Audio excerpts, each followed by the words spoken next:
Welcome to Fraser Mac Gaming. I'm Fraser Mac. E3's behind us now, but so many indie games were overshadowed by the AAA hype.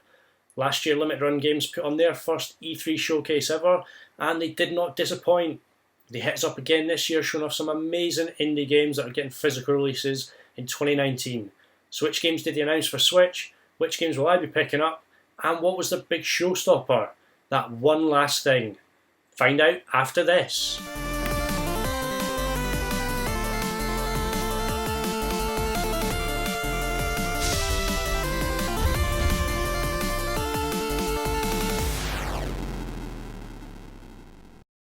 Yep, Limited Run Games came straight out of the blocks on the bay of the bang with Night in the Woods. Yep, Night in the Woods is getting a physical release from Limited Run Games in Q4 2019. Basically means by the end of the year at some point. So yep, Night in the Woods is a bit of a cult classic now on Switch. It came out in February 2018 and it's from Infinite Fall. It's basically an adventure story-driven game with some serious themes around mental health and basically finding the purpose in your life. You play as college dropout Mae Borowski, who returns home in a crumbling mining town, and it's called Possum Springs. But basically, she's trying to rediscover her life and find some direction.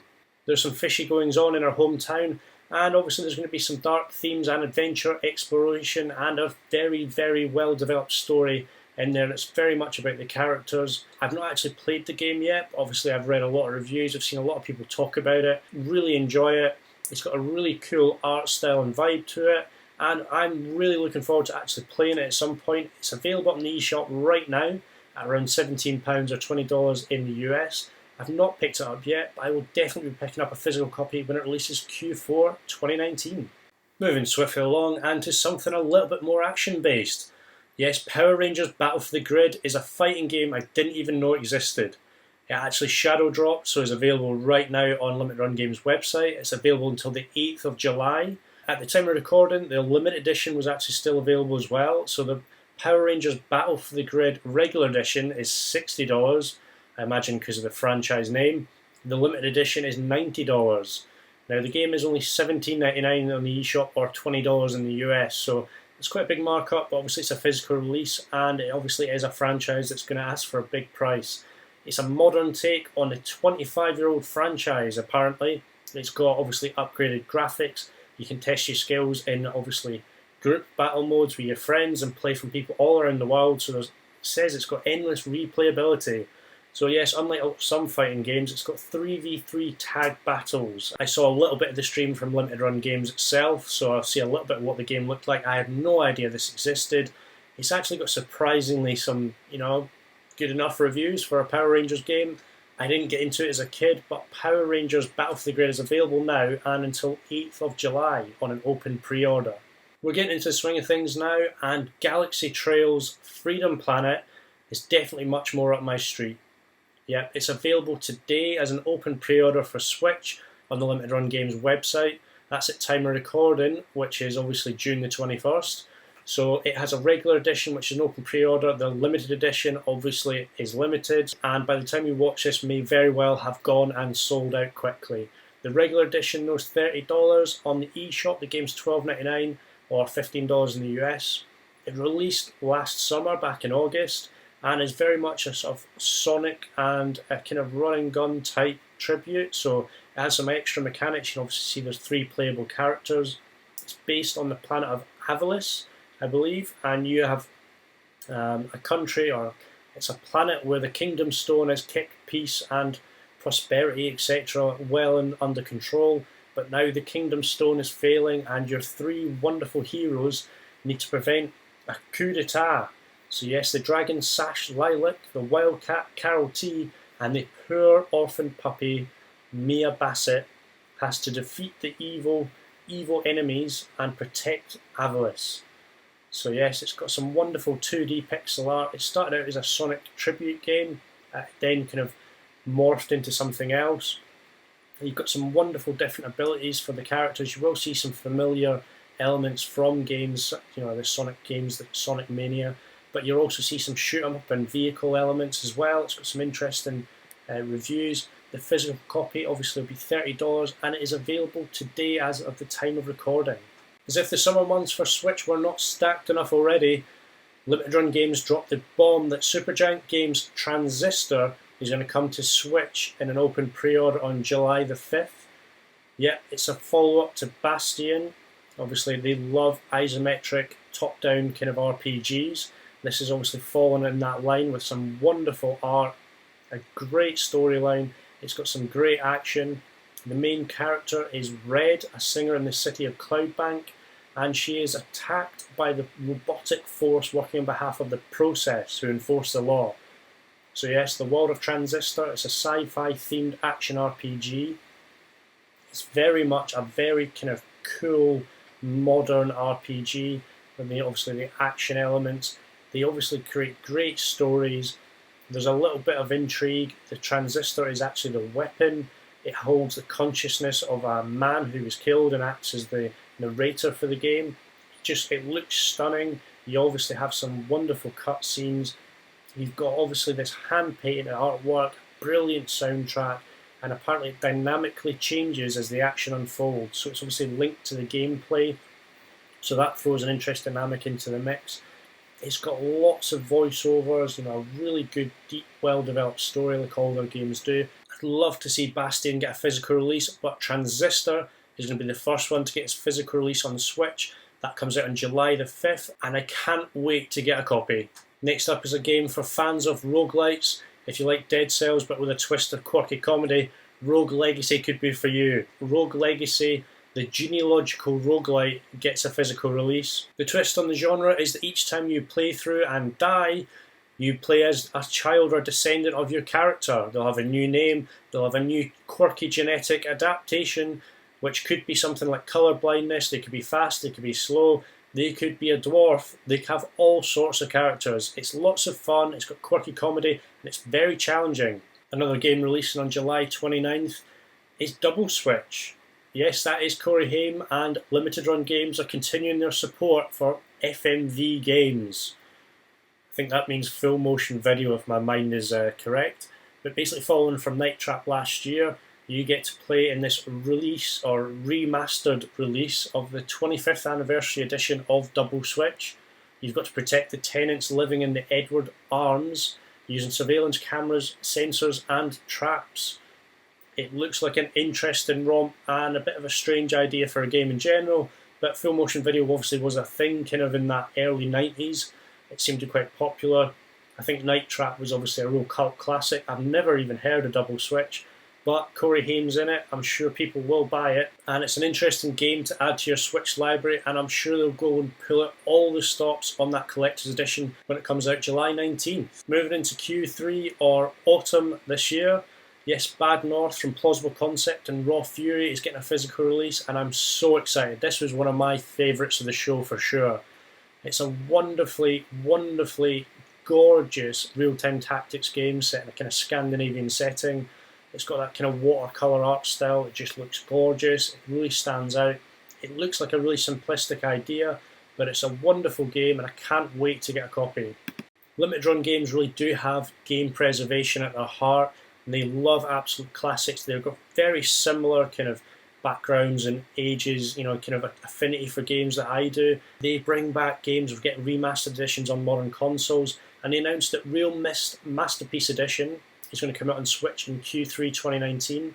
Obviously that's a game that's back from the early 90s and one of the very first kind of first-person open-world exploration games. So it's getting a remastered edition for the Switch. It's going to come out later this year in Q3 2019. Another classic series of 3D games from the N64 era. We have Turok 1 and Turok 2 Seeds of Evil. So yes, obviously first-person shooter, but in a kind of dinosaur setting. Very much a tribute to kind of Doom type games that came out very early on the kind of PC. You are playing as Turok, a warrior who has to stop the evil campaigner for collecting the 8 different parts of the Chronosector. Turok 1 released on the Switch in March this year. It's obviously on the eShop still. It's around £15, £16 or $20. Turok 2 is expected to release later in 2019. Obviously this classic N64 game, it's something I know a lot of. Obviously a lot of my friends had it. I never got to own it. I never had an N64, so I can't wait to pick it up on my Switch. Continuing the retro vibes, and Dark Devotion a 2D pixelated RPG based in the Templars setting is being announced for Switch. I believe this was an exclusive announcement. It came out on Steam in April, and it will be dropping on the Switch in Q4 2019. So it'll be interesting to see how this game works out. And it has some interesting gameplay and a lot of elements to explore when it arrives on Switch later this year. Something I'm very excited for now, and obviously continuing the retro style, is Blazing Chrome. It actually made it into my most anticipated games for 2019 video. It is obviously kind of very much on the Sega Mega Drive style of games, sort of Contra run and gun type elements, and a little bits of Space Harrier, etc. thrown in there as well. It's a game I'm really excited for. It should be coming out soon, and obviously it's going to get a limited run games release, which is amazing. I've saved one of the best announcements and one of the biggest announcements for last. Inti Creates and Sunsoft's Blaster Master Zero get a physical release from Limited Run Games. I'm just so excited about that. It released way back in March 2017, fairly early in the Switch's life cycle. It's obviously a kind of reimagining, remake of Blaster Master Zero from the NES era back in 1988. The original came out. So yeah, it's used that base game and added to it, added some new gameplay elements, kind of built on it, kind of brought it into the modern era a little bit. It's had really good reception. Obviously games from those kind of 80s, 90s era, obviously the NES, the SNES, Mega Drive, Master System, they've all been received really well on the Switch. My generation, that's kind of when we grew up, the games we played. So anything like that that's done well has sold on the Switch. The Indie eShop obviously helps creators do things like this and really experiment. I really like Blaster Master Zero. Blaster Master Zero 2 obviously came out earlier this year as well, got dropped in an indie showcase. It's great it's getting a physical release. I think there'll be some fantastic art. The collector's edition I think will be really popular and that could sell it very quickly. There's obviously lots of really cool elements to this game. You know, there's multiplayer, there's HD Rumble added in. You know, you can really enjoy co-op in it. Blaster Master Zero is a great game. It's a great kind of way to really build the franchise up again, bring it back into the modern era, and keep it going. And obviously they've made 2 games, and hopefully we see more in the future. As if those announcements weren't enough, I wanted to obviously wrap up and summarise some of the really big things from outside of the Switch. Obviously, Aturi announced that Limited Run Games are going to do their first Nintendo 3DS release. Yes, they're doing a 3DS release. Obviously, that'll be able to play on your 2DS or your 3DS XL, etc. But the big downside, unfortunately, the Aturi collection that will have like Mutant Mudds, the Mutant Mudds collection, Xenodrifter. I believe they've got a game, Bomb Monkey and Chicken Wiggle. I'm not as familiar with those. They'll be on the collection, so 5 games in there. But the 3DS is region locked. But it's cool that they are doing other platforms and other retro platforms. But they had one more thing. They did a classic play on every brilliant E3 presentation. One more thing. And to be honest, this wasn't just one more thing. This was a huge bomb they dropped right at the end of the show that no one could have predicted.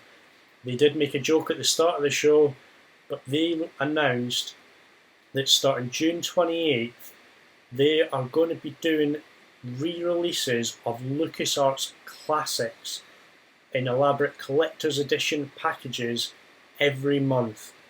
So games from absolutely huge franchises such as Star Wars and Monkey Island. Obviously they showed off a selection of games in a really quick sizzle reel. Amazing games are going to be getting releases on PC, PS4, NES, Game Boy, N64. There's just, you know, the list goes on and on. Unfortunately, none of these games were announced for Switch. This was the only drawback, but it's so cool. Games like Secret of Monkey Island 2, Special Edition LeChuck's Revenge, Shenmue 3 Collector's Edition, and they were super stoked on Twitter talking about this. Obviously like Star Wars Episode 1, Star Wars The Empire Strikes Back, Star Wars Jedi Knight, you know, Rebel Assault, Shadows of the Empire, all sorts of games are going to be getting brilliant releases for Limited Run Games. I'm really excited about them being released. I'm actually almost more excited for Limited Run Games, Doug Bogart and Josh Ferris and everyone who works there, because it's such a huge achievement for them. I'm really pleased for them, and it's just an amazing way to finish off the show. So this is the end of the video. Thanks for watching. If you've gotten this far and you're not a subscriber, please hit that subscribe button, turn on notifications so you don't miss any of my content. I'll do lots of content around the Switch, around indie games, around physical releases, limited run games. So please, hit that like button, share the content around, and I'll see you on the next video.